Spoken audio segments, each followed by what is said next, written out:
I am only a market vendor. But good dear, when I read this story here coming out of Trinidad and Tobago, I start to scratch my head. Now listen to this story.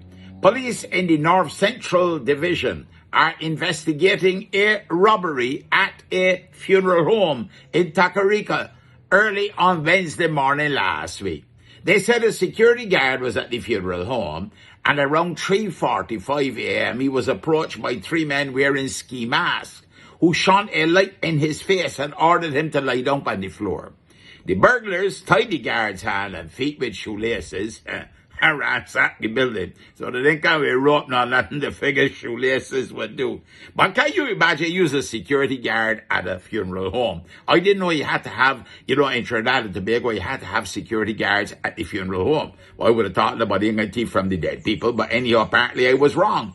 They pried open a safe and stole $11,200 and $1,300 cash payment for a tent rental, $200 in cash, a further $200, and a check for $5,400. Well, the hot fellas, y'all all turn up at the bank trying to cash that check. Oh, loss. They also stole 2 envelopes with earrings before running away. 2 envelopes with earrings. Well. Police apparently were on the scene and were investigating the matter. Now, what would lead people to go and thief from a funeral home? I mean to say, I would have thought that's a dead issue. Huh? Well, and the poor security guard.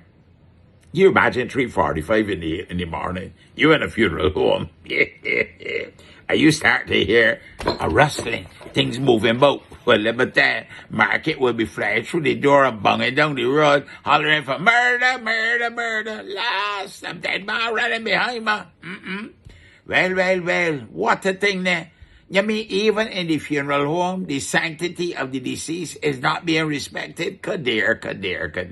Trinidad and Tobago, we really got to do better than this, though.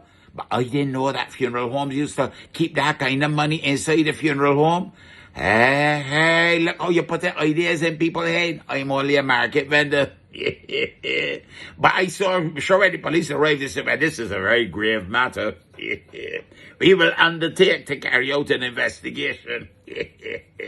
We will not bury the facts. Oh, loss. Oh, my goodness gracious. Look, I'm only a market vendor, but I go for now. You have a blessed and a wonderful day.